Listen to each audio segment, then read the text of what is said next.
Policy lessons from South Korea's development.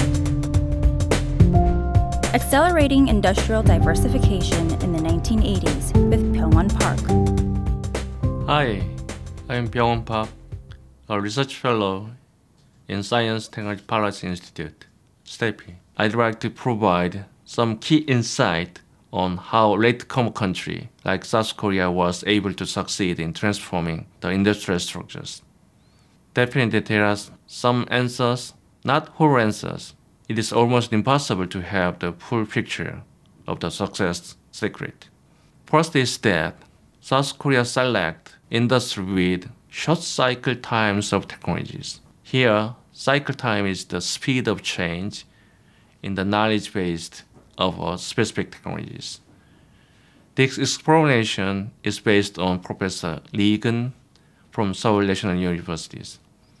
According to him, the latecomer country needed to specialize in short cycle technology-based sector in order to catch up, because old technologies quickly obsolete, useless in these sectors.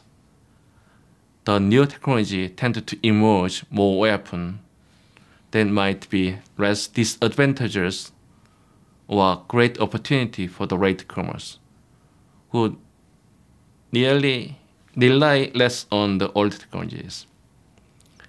In case of the Samsung, who started their business in the area of the sugar and apparel industry, they successfully entered the electronics and the semiconductor business. Later on, they expand the business portfolio including IT and mobile, display, and others.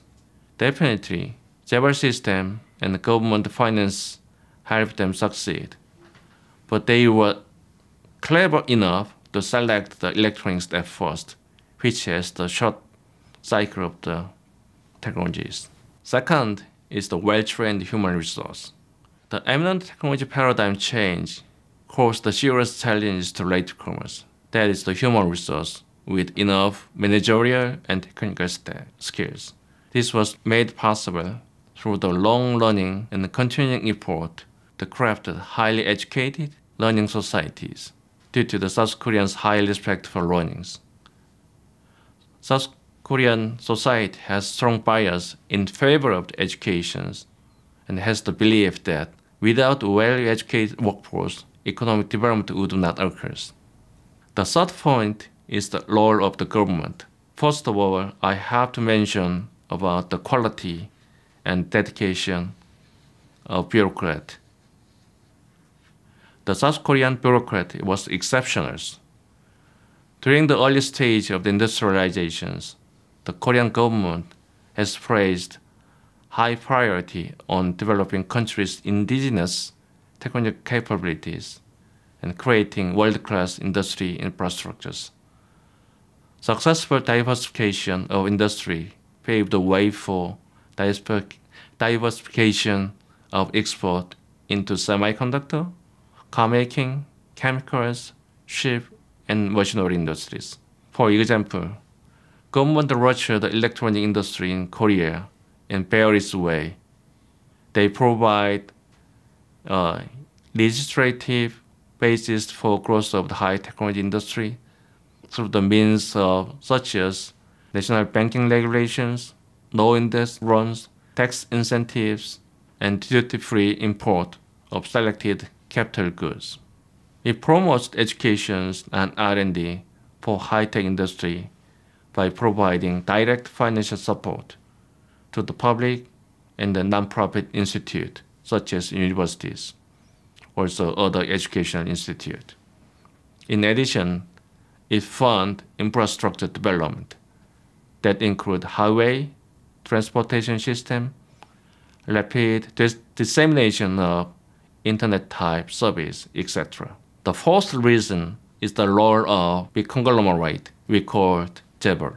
The story of the remarkable growth of South Korea's economy is the story of the growth of the Jabals. The success of Korea's industrialization and modernization are inseparable. This system allows the owners of the Jabal to try entrepreneurial activities with high risk and uncertainties in the outside of their core business areas. because they can hedge the risk among their subsidiary companies. Also, they can mobilize all the necessary resources at their wills. Up to now, you hear about fascinating story of the Korean success story. But that's not all.